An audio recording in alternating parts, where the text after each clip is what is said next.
So as you're working with the Seamoss, there's bugs like eating you, because you don't have like proper water gear to be in the water.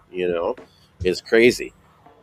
So Candace just asked me, he goes, tell us more about the bleaching process. Okay, well, one of the things I think to do would be good if I'm going to talk about the bleaching process is to go back to the um,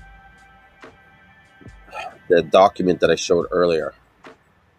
Let's just say, Candace says, thank you for the education because everyone out there is selling it and many are not quality. People need to educate themselves on what they're buying and putting in their bodies. Thank you. Thank you. I agree.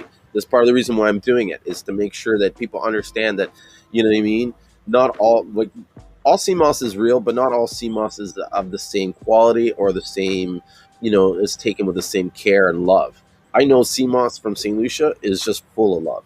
I wish I had some right here now to show you. To just like once you look at it, you see that there's love in that sea moss.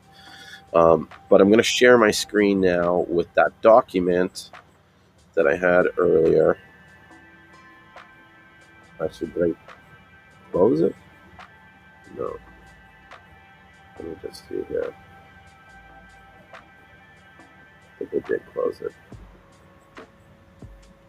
Let me share it. Okay. Let's go down back to, there's a direction here talking about the bleaching process.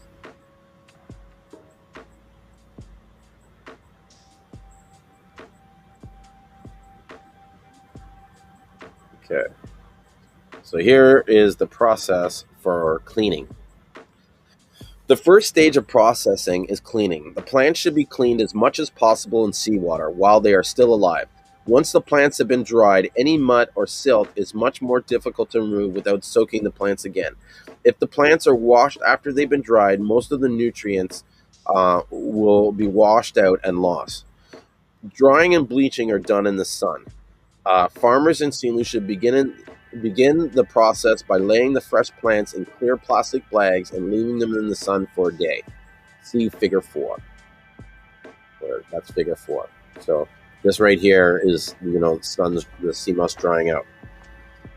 The inside of the bag heats up, and the heat bleaches the pigments in the sea moss. Bleaches the pigments in the seaweed and dries off a lot of the water. After this treatment, the plants are spread out in the open, either on specially built racks or simply on palm leaves on the ground.